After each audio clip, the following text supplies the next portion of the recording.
about a new writer that is also related to cultural study, queer theory, post-structuralism. And the name of this famous writer is Michel Foucault. Michel Foucault का birth 1926 में हुआ और इनकी death 1984 में हुई. ये एक French philosopher थे.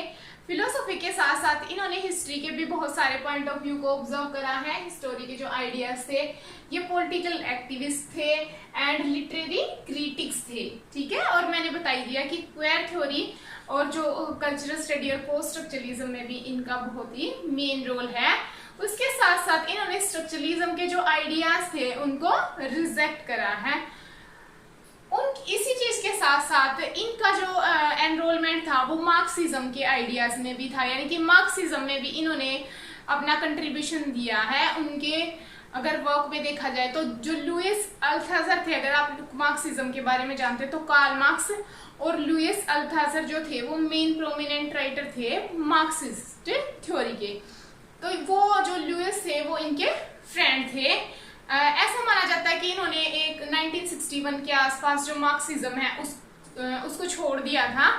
बट अगर गहराई से देखा जाए तो ऐसा भी कहा जाता है कि जो इनके वर्क्स हैं उनमें लास्ट तक भी जो मार्क्सिज्म का जो पॉइंट ऑफ व्यू है वो देखने को मिलता है. और अगर इन्होंने मार्क्सिज्म छोड़ा बट फिर भी लाइफ टाइम जो लुइस अल्थाजर थे वो इनके बेस्ट फ्रेंड रहे. और इसका एग्जाम्पल जो इनका फेमस वर्क है द हिस्ट्री ऑफ सेक्सुअलिटी 1976 में, उसमें भी हमें जो कैपिटलिज्म वगैरह के एग्जाम्पल देखने को मिलते हैं. तो ऐसा नहीं कहा जा सकता कि इन्होंने प्रॉपर मार्क्सिज्म को लीव कर दिया था. ओके, तो ये थी इनके बारे में कुछ इंपॉर्टेंट जानकारियां कि इन्होंने ये क्या क्या करते थे. ओके, अब आगे देखो इनकी पहचान क्या थी. He is homosexual. ये होमोसेक्सुअल थे और इसीलिए इनका नाम जो क्वेयर थ्योरी से या कल्चरल स्टडी से रिलेटेड है. और इनके बहुत ही जबरदस्त मतलब लाइफ बहुत बड़ी ट्विस्टिंग थी. आप पूरी वीडियो को देखोगे और लास्ट में कहोगे ओ माय गॉड, ये बंदा तो बड़ा ही मतलब कैसी थी इसकी लाइफ. तो मतलब इतने काम करे हैं ना, इतनी मुश्किलों के बावजूद भी इस बंदे ने कि मतलब कमाल ही कर दिया. आउट ऑफ लेवल था ये. ठीक है, अभी मैंने कितनी चीजें बताई आपको. मार्क्सिज्म भी था, क्वेयर थ्योरिस्ट भी था, पोस्ट स्ट्रक्चरलिस्ट भी था, स्ट्रक्चरलिस्ट को रिजेक्ट भी कर रहा था. उसके साथ साथ फ्रेंच फिलोसोफर भी था. उसके साथ साथ ये एक क्या कहते हैं हिस्टोरियन भी था. तो कितने सारी चीजें तो यही हो गई. अब इसकी लाइफ के बारे में जान लेते कि कैसी थी. वैसे एक बढ़िया फैमिली से ये बिलोंग करता था, बट जब ये कॉलेज में गया तो वहां से देखते हैं. In his college days spending much time alone reading voraciously. Voraciously का मतलब होता है जिसमें हमें कोई इंटरेस्ट ना हो, यानी कि बस इसको उठा के डाल दिया गया कॉलेज में और उन चीजों में इसका कोई भी इंटरेस्ट नहीं था. आगे देखो हिज फेलो स्टूडेंट्स नोटेड, मतलब जो इसके आसपास के स्टूडेंट हैं उन्होंने क्या नोट करा. हिज लव ऑफ वायलेंस, की मतलब वायलेंस के प्रति वो ज्यादा आजकल अट्रैक्ट हो रहा है. और मैकाबर होते हैं जैसे कि कह सकते हैं हम जो चीजें डेथ हो चुकी, जैसे कि अगर वो देखे ना आपने खोपड़ियां वगैरह रखी रहती हैं, कंकाल रखे रहते हैं, ऐसी चीजें होती हैं. ठीक है, ही डेकोरेट हिज बेडरूम. उसने अपना पूरा बेडरूम डेकोरेट कर रखा था विद इमेज ऑफ टॉर्चर. ऐसी इमेज जो के साथ है जो पूरी इमेज किसी को या कोई किसी को बीट कर रहा है या कोई वुमेन मैन को, या मतलब ऐसी सारी इमेज थी जिसमें कोई किसी दूसरे पर्सन को टॉर्चर कर रहा है. उसी से अपना बेडरूम पूरा डेकोरेट कर रखा है. तो इससे एक बात तो क्लियर हो गई है कि अपनी कॉलेज लाइफ में ये खुश नहीं थे और इनकी मेंटेलिटी किस तरीके की थी. फिर इन्होंने खुद को कैसे संभाला और ये इतने बेस्ट कैसे बन पाए. देखो फिर क्या हुआ. Once he also attempts suicide. एक बार उन्होंने सुसाइड भी करने की कोशिश करी. एंड देन हिज फादर, और उसके बाद जो उसके फादर थे उन्होंने उसको सेंड कर दिया एक साइकियाट्रिस्ट के पास जिसका नाम था जीन डिले. और उन्होंने सजेस्ट करा कि जो उसकी सुसाइड का मेन रीजन क्या था, होमोसेक्सुअलिटी, कि वो होमोसेक्सुअलिटी की तरफ अट्रैक्ट है, यानी कि एक मैन है उसकी तरफ अट्रैक्ट है. बट सोसाइटी की फाउंडेशन के कारण वो उस चीज को बता नहीं पा रहे, किसी को जता नहीं पा रहे हैं. तो उस चीज के कारण वो बहुत ज्यादा डिप्रेशन में चले गए हैं और यही कारण है कि वो कुछ भी एक्टिविटी सही से नहीं कर पा रहे और उनकी लाइफ है उनको बिल्कुल ऐसे लग रही है जो लास्ट स्टेज पे है, अब उसका कोई एग्जिस्टेंस ही नहीं है। ओके, समझ में आ रहा है? कॉपी पेन ले लिया करो भाई। ओके, आगे देखो, क्वेयर थ्योरी के ऊपर हमने ऑलरेडी एक वीडियो पहले ही अपलोड कर दी है भैया, अगर आपने नहीं देखी है तो आई रिक्वेस्ट कि प्लीज जाके देख लीजिए ताकि आपको हर कंसेप्ट क्लियर हो जाए क्वेयर थ्योरी क्या थी और कौन कौन से राइटर इसमें इंक्लूड है। एक जूडिथ बटलर है जो इनसे इन्फ्लुएंस हुई थी और उन्होंने भी क्वेयर थ्योरी के ऊपर अभी वो रिसेंट भी काम कर रही है, ठीक है, तो उसके ऊपर भी हमने वीडियो अपलोड कर दी है। एक बार please check our channel and subscribe ताकि आगे आने वाली वीडियोस के नोटिफिकेशन भी आपको टाइम से मिल जाए। ओके, अब आगे देखो, तो फिर उसके बाद क्या हुआ कि सेम सेक्स जो सेक्सुअली जो एक्टिविटी है वो सोशली बंद थी फ्रांस में। अब इसके जो बायोग्राफर थे वो कौन थे? जेम्स मिलर, अमेरिकन राइटर थे ये, इन्होंने इसकी बायोग्राफी लिखी है जिससे हमें और भी बहुत सारी नॉलेज मिलती है। तो अब क्या हुआ था कि उसके बाद इसने अपना एक पार्टनर चूज करा था और जिसके साथ ये रहने लगे थे वो भी एक राइटर थे, ठीक है, फ्रेंच में ही लिखते थे, वो भी फ्रांस के ही राइटर थे। तो फिर उसके साथ ये बहुत टाइम तक रहे। अब ऐसा माना जाता है कि जब इनकी डेथ हुई तो कुछ लोगों का परसेप्शन था कि इनकी डेथ HIV एड्स के कारण हुई है। तो उस टाइम पे जो इनके पार्टनर थे वो कोई अदर मैन थे जो अमेरिकन राइटर थे।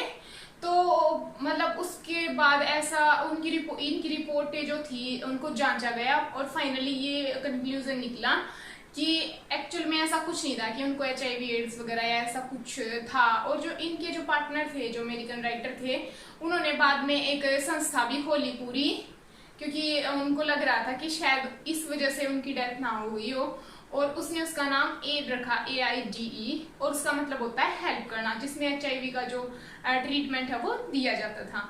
आई होप कि यहाँ तक आपको क्लियर हो गया होगा। Okay, let's move to the next point. Foucault जो थे उन्होंने रीड करा इम्यूनल कांट को, ये जर्मन फिलोसोफर है एडमंड हर्जल को। एक नीत्शे जो राइटर थे उसको भी उन्होंने रीड करा है, और बहुत सारे अदर राइटर भी हैं जिनको उन्होंने रीड करा है, ठीक है।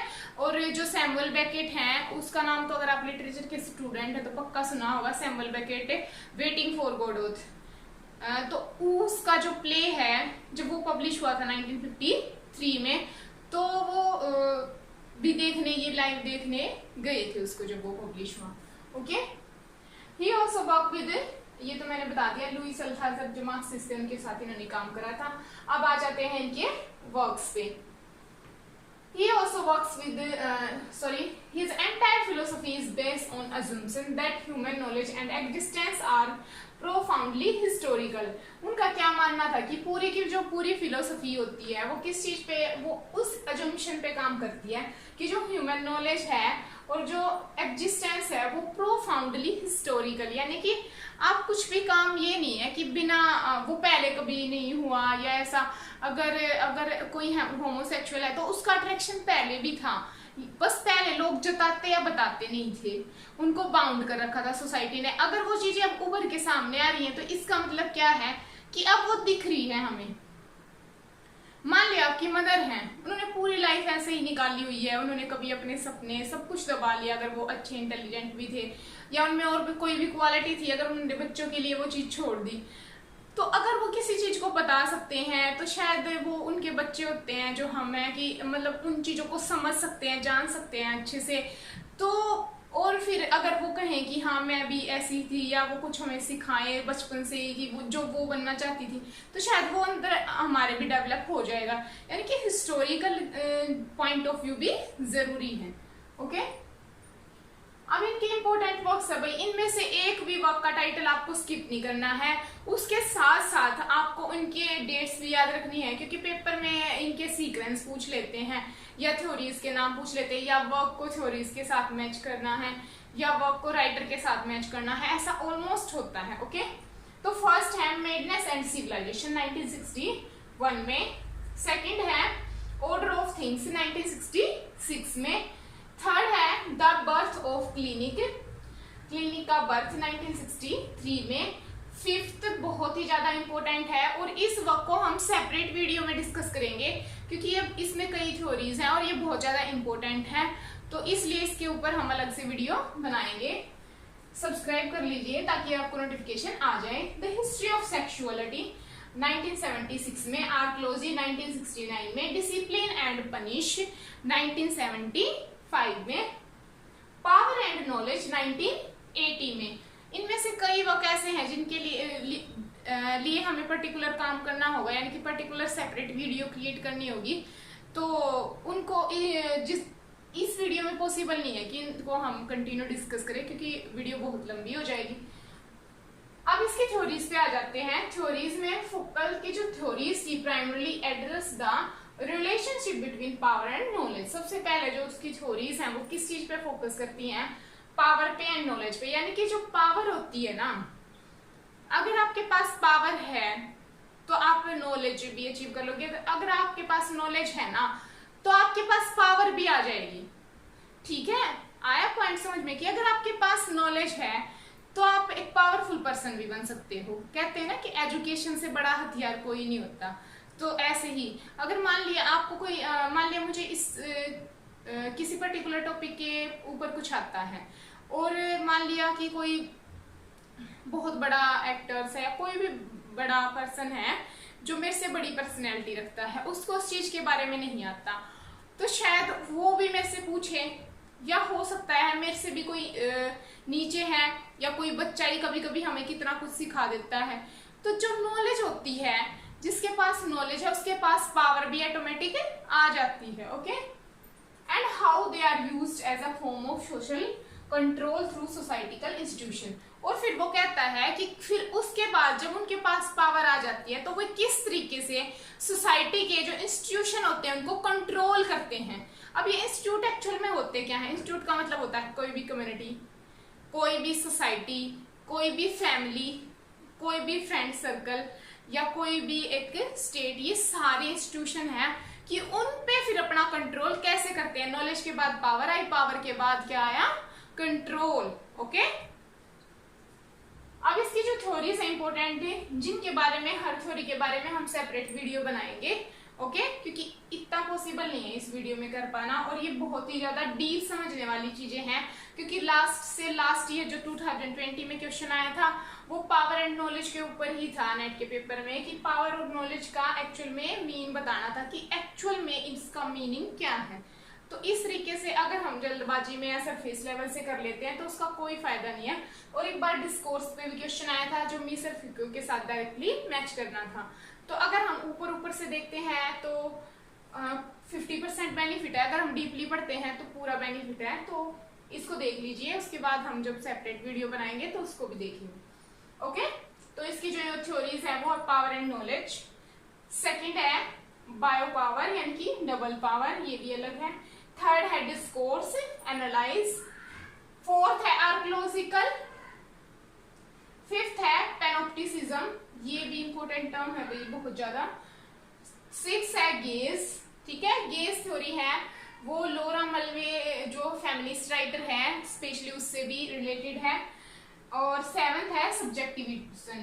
ठीक है, तो ये सारी की सारी थ्योरीज को हम बहुत ही ज्यादा डीपली डिस्कस करेंगे अदर वीडियो में। तब तक आई होप कि ये सब आपको क्लियर हुआ होगा कि जो मिशेल फूको थे वो उन्होंने अपनी लाइफ में क्या क्या करा, उन्होंने कौन कौन सी थ्योरी दी, उन्होंने जो ये सारी थ्योरीज हैं इनके अगर आप नाम भी याद कर लोगे और बॉक्स के और ये इसके बारे में जान लोगे तो 50% आपका यहीं से कवर हो जाएगा। मैं श्योर हूं कि अगर सरफेस लेवल से कोई भी क्वेश्चन आता है तो शायद इससे बाहर नहीं आएगा। ओके, डीपली हम नेक्स्ट वीडियो में डिस्कस करेंगे। तब तक के लिए अगर वीडियो अच्छी लगी है तो लाइक शेयर एंड सब्सक्राइब करें और हमारी वीडियोस को देखते रहें। दोस्तों अपने आसपास सफाई रखें, हंसते खेलते रहें, मुस्कुराते रहें, अपने सपनों को अचीव करने के लिए खूब मेहनत करें। कुछ भी इम्पॉसिबल नहीं है, everything is possible. So bye friends, thank you.